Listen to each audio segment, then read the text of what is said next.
맨체스터 유나이티드가 9년 만에 안필드 원정에서 승리를 가져옵니다. 진짜 미쳤다. 야, 무려 파날 이후로 9년 만에. 세상에. 나 어째 아모림의 철학이 보이는 것 같기도. 갑자기 철학이 보이네.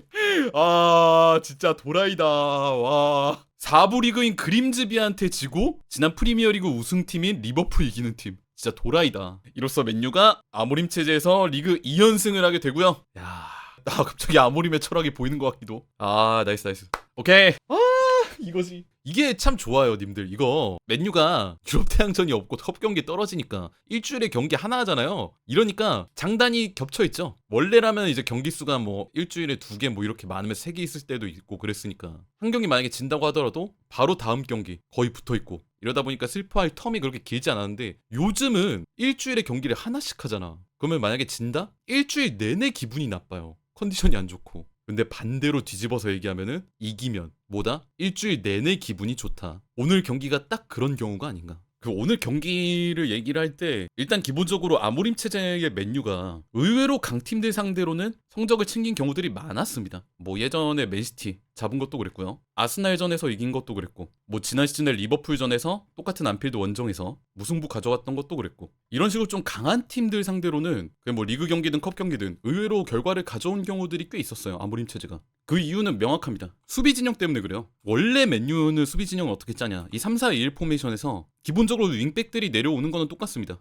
팀이 수비를 할 때 센터백 3명, 양쪽 윙백들 모두 내려오고 근데 여기서부터는 경기마다 조금씩 달랐어요. 예를 들어서 상대를 조금 역습으로 위협을 하고 싶다. 그러면은 뭐 5-2-3이라든지 위에 선수를 3명 가까이 놔두면서 조금 수비적으로 뺏었을 때 윙백들 중심으로 올라가면서 바로 역습을 하는 이런 시스템을 쓸 때도 있었고 아니면 뭐 5-3-2 5-3-2를 제일 많이 쓰죠. 위쪽에 선수 2명 놔둔 다음에 맨 뒤에 5명 앞쪽에 3명 약간 이제 밸런스 있는 5-3-2 수비대요. 그런데 아까 말씀드렸던 그 강팀들과의 경기들 있잖아요. 맨시티, 아스날, 리버풀 그리고 오늘 경기까지 포함해서 이 경기들의 공통점이 뭐 5-3-2, 5-2-3이 아니라 5-4-2를 썼죠. 위에 있던 선수를 하나 더 내려서 최전방에는 한 명만 놔두고 수비 진영을 조금 더 견고하게 세우는 5-4-1 수비 진영을 많이 썼습니다. 이 수비 진영의 좋은 점, 뭐 강점 중에 하나는 앞쪽에 있는 이선 자원들을 둘 다 아래로 내렸다 보니까 이 측면 방향 쪽으로 상대의 측면 공격에 수비하는 자원이 하나 더 많아집니다. 뭐 예를 들어 학포가 됐든 살라가 됐든 상대 공격에 이렇게 볼을 잡았을 때 최후방에서 윙백이 튀어나가고 이선 자원이 튀어나가고 해서 2대1 수비 구도를 만들 수 있다는 게 있죠.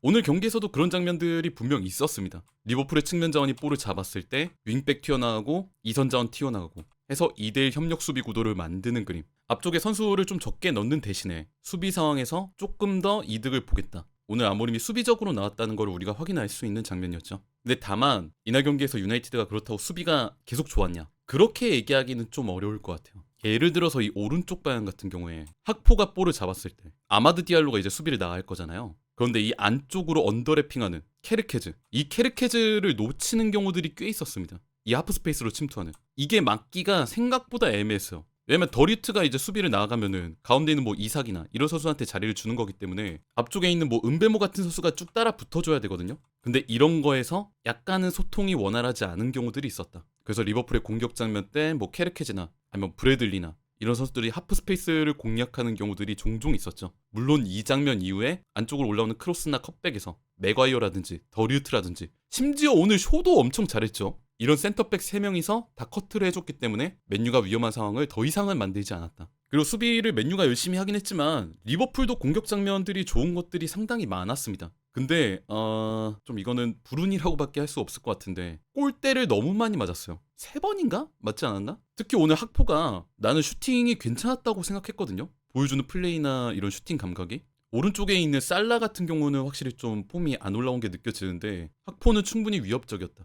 다만 역시나 불운의 영역, 골대를 맞추는 경우들이 있었다. 그 오늘 경기에서 선수 2명을 꼭 얘기를 하고 싶은데 하나는 루크쇼.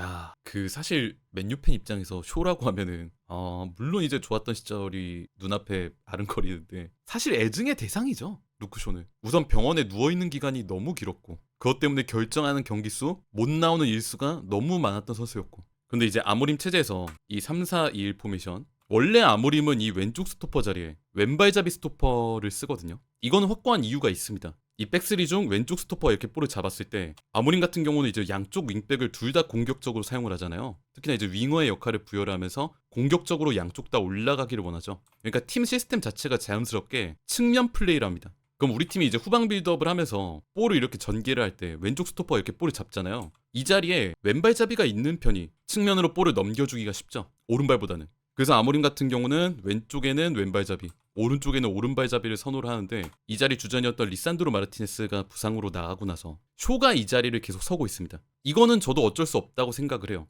왜냐면은 이 윙백 자리 같은 경우는 이제 쇼가 소화가 안 됩니다. 아모림 체제에서 이제 윙백 자리가 제일 많이 뛰어다니는 포지션이잖아요. 수비할 때는 백파이브로 쭉 내려오고 공격할 때는 쭉 올라가서 윙어의 역할하고 직선적으로 제일 많이 왔다 갔다 하는 포지션인데 쇼가 이 역할을 하기에는 아마 금방 병원 신세를 지지 않을까. 그러다 보니까 이 왼쪽 스토퍼 자리에 쓰는 거죠. 프리시즌 경기 때는 이게 좀 불안한 것도 있었습니다. 쇼가 나왔을 때 뭐 수비적인 불안함 이런 것도 프리시즌에 분명히 있었고요. 그런데 오늘 경기에서 정말 훌륭한 수비들을 보여줬죠. 쇼가. 그 윙백들의 수비 불안함이 좀 있었다 보니까 오늘 경기도 그렇고 뭐 예전 경기들도 그렇고 이 윙백들이 수비를 완전히 못 해내고 볼이 박스 안으로 투입되는 경우들이 맨유가 계속 있어요. 근데 지금 그거를 다 골로 안 먹히고 있는 이유가 제가 볼 때는 양쪽 스토퍼들이 잘해서 그렇습니다. 쇼가 막아주고 더류트가 막아주고 아니면 뭐 크로스 높게 올라오면은 그걸 가운데서 맥과이어가 끊어주고 이런 식으로 좋은 모습을 쇼가 계속 보여줬으면 좋겠다. 그리고 또 한 명, 두 번째로 얘기하고 싶은 선수가 또 라멘스입니다. 와 진짜 넘버원이 맞다. 오늘 경기 뭐 슈마이켈도 보러 왔던데 그 새로운 슈마이켈인가? 너무 설레발 같기도 한데 제가 이렇게 말씀드리는 거를 조금 이해를 해주셨으면 좋겠어요. 왜냐면은 얼마나 최근에 골키퍼의 불안함이 컸으면 얘가 이런 말을 할까? 이렇게 좋아할까? 최근 이제 맨유의 그런 골키퍼들의 플레이를 보면은 세트피스에서 공중볼에서 약함? 불안함? 왜 그렇게 볼을 잡기를 무서워하는지 그러다 보니까 상대팀이 세트피스를 얻었을 때 너무나 좋게 본인들 세트피스 전술 수행하고 골키퍼 앞을 막아서면서 신경 쓰이게 하면은 그대로 내주고 공중볼을 떴을 때 그거를 잡기보다는 펀칭하려고 하고 뭐 펀칭이 나쁜 건 아닙니다만 아무래도 잡는 것보다는 불안정한 감이 없잖아 있죠. 그런데 이 어린 라멘스가 지금 두 번째 선발을 가져가고 있는데 계속 안정적인 모습을 보여주고 있다라는 게 저는 좀 감개무량합니다. 이게 맨유의 골키퍼지. 아무리 지금 뭐 골키퍼가 현대축구에 이르러서 뭐 빌드업의 중심, 공격이 시작점, 우리 팀의 공격은 골키퍼에서부터 시작한다. 뭐 이런 평가를 듣는 포지션이긴 하지만 어쨌든 선방을 해줘야죠. 이게 1순위 아닙니까? 이게 돼야지 그 다음에 뭐 발밑이든 후방 빌드업이든 이런 거를 얘기를 할 수 있지. 그리고 솔직히 이전에 선수들이 선방을 못한 만큼 후방 빌드업을 잘했냐? 그것도 솔직히 저는 모르겠고요. 이제 시작이죠? 이제 시작이지. 앞으로도 라멘스가 그런 좀 안정적인 모습들 맨유의 넘버원으로서의 플레이를 보여주면은 참 좋겠다. 게다가 오늘 경기 같이 중요한 경기에서 특히나 이제 리버풀과의 노스웨스트 더비에서 아모림이 라멘스를 내보낸 거 이것도 지금 의미하는 바가 상당히 크다고 생각합니다. 벌써부터 자리를 잡고 있는 모습이 아닌가. 그리고 오늘 뭐 추가적으로 얘기를 하자면은 아마드 디알로랑 은베모 쪽의 링크도 여전히 좋았습니다. 최근에 한번 영상에서 말씀드렸던 부분인데 이 둘이 동선 정리가 좀 됐다는 느낌이 들었다고 말씀을 드렸잖아요. 둘 다 공격적으로 뛸 수 있는 윙어 유형의 선수였다 보니까 예전에는 이제 동선이 묘하게 겹치는 경우들이 있어서 꼬이는 경우들이 있었는데 최근에는 은베모가 좁히면은 아마드가 벌리고 아마드가 좁히면은 은베모가 벌리고 이런 식으로 깔끔하게 좀 동선 정리가 안 겹치게 되는 느낌이 들었다. 계속 유지가 되면 좋겠어요. 이 두 사람이 이제 공격성이 있기 때문에 오늘 경기에도 그랬는데 왼쪽보다는 확실히 맨유가 오른쪽에서 공격 전개를 하는 경우들이 많았죠. 맨유 첫 번째 골 장면이 딱 그랬습니다. 중원 지역에서 경합 상황이 발생을 하면서 브루노 페란데스가 볼을 얻었는데 이 장면 자세히 보시면 주변에 리버풀 선수들이 4명이 있어요. 근데 보통의 선수라면 볼을 뺏기고 그대로 역습을 허용하는 이런 그림이 될 수 있었는데 브루노가 이거를 끝까지 안 뺏기고 오른쪽으로 볼을 빼줬죠. 리버풀 선수들이 중원 쪽에 많이 모여 있었기 때문에 이 오른쪽에 벌려있던 아마드 디알로는 넓은 공간에서 볼을 잡아서 그대로 치고 올라갈 수 있었습니다. 파이널 서드까지 올라간 아마드 디알로가 하프스페이스 인근에서 가운데 쪽에 있는 은베모에게 패스. 은베모가 이걸 오른발로 깔끔하게 마무리. 맨유의 첫 번째 득점을 터뜨렸죠. 그러니까 저는 이런 거라고 생각해요. 아모림 체제의 맨유는 3-4-2-1 포메이션을 쓰다 보니까 측면에 무게를 두다 보니까 중원에는 투미들 선수의 숫자가 적을 수밖에 없잖아요. 물론 아무리 뭐 위에 있는 선수들이 지원으로 내려오고 이선이 도와주러 온다고 한들 선수의 숫자가 태생적으로 중원이 적은 거는 변하지가 않습니다. 이 장면에서도 마찬가지였어요. 브루노가 주위 리버풀 선수들한테 둘러싸인 거 보세요. 그런데 여기서 이 둘러싸인 한 명, 수적 열세에 놓인 한 명이 어떻게든 측면 쪽으로 볼을 빼줄 수만 있으면 우리는 측면 쪽에 무게를 많이 뒀기 때문에 여기서 공격의 활로를 찾을 수 있다. 한 번만 중원이 수적 열세를 극복하면 우리의 측면 쪽에서 위협적인 상황을 만들어낼 수 있다. 즉 아모림 시스템에서 가장 원하는 그림이 나왔다고 생각을 합니다.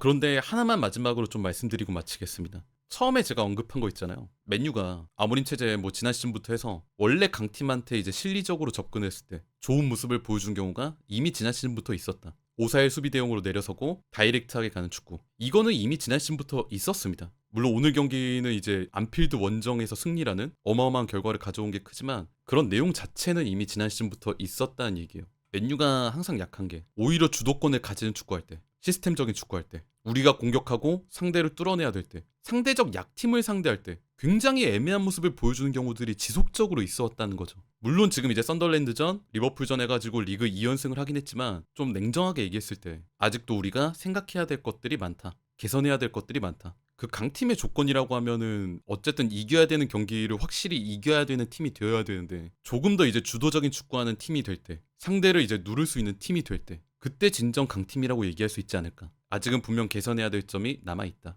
쿠냐는 좀 불안하게 보시는 분들이 많은 것 같은데 저는 마운트랑 쿠냐가 장단이 좀 다른 것 같아요. 마운트 같은 경우는 볼을 받았을 때 그거를 원터치로 돌려놓는다든지 아니면 빠른 전개를 한다든지 이런 거에 좀 특화된 선수고, 쿠냐 같은 경우는 이제 이선 부근에서 볼을 잡았을 때 그걸 직접 끌고 올라가는, 즉 온더볼 플레이를 많이 하는 선수죠. 근데 조금 뭐라고 해야 될까, 둘 다 잘하는 거랑 요구받은 롤이 좀 다른 것 같기는 한데 지금 쿠냐가 그 전진성 측면에서 좋은 모습을 보여주고 뭐 자기가 직접 볼을 끌고 올라가고 싶어하고 이런 것들은 알겠습니다만은 조금은 주고 가도 괜찮을 것 같아요. 왜냐면 어쨌든 윙백이 뛰어가잖아요. 측량 넓게. 이 윙백한테 주고 본인이 안으로 좁혀서 들어가서 뭐 하프스페이스 침투를 하든 박스로 들어가든 이런 것들을, 왜냐하면 옛날에 아이누리랑 할 때 잘했는데 지금 유나이티드에서는 이렇게 넘겨주고 들어가는 플레이를 좀 안 보여주는 것 같아서 그것 하나만 좀 아쉽다. 본인이 이제 왼쪽 윙백을 못 믿는 건지 아니면 뭐 호흡적으로 안 맞는 건지는 모르겠지만은 자꾸 본인이 직접 끌고 올라가려고 하다 보니까 좀 볼 소유가 길어지는 것 같다. 그런 점에서는 쿠냐가 좀 생각할 거리가 있지 않나 그렇게 생각을 합니다. 어쨌든 오늘 경기 이겨서 천만다행이고, 그리고 또 놀랍고, 아무리 뭐 최근에 경기력이 뭐 뒤죽박죽 왔다 갔다 하긴 했지만은 그래도 아모림이 이 빅매치를 앞두고 준비를 많이 해왔구나. 뭐 수비적으로 특히나 이제 준비를 많이 해온 게 눈에 보였고, 감독 자체가 이번 경기를 상당히 좀 중요하게 여기고 준비를 했다는 게 보여서 그것 때문에 좀 마음에 많이 들었던 것 같아요. 오늘 경기를 토대로 해서 꾸준하게, 제발 이러고 또 다음 경기에 지지 말고 어이없게 제발 꾸준하게 유지되는 경기력을 보여주기를 간절히 한번 기대해 보겠습니다.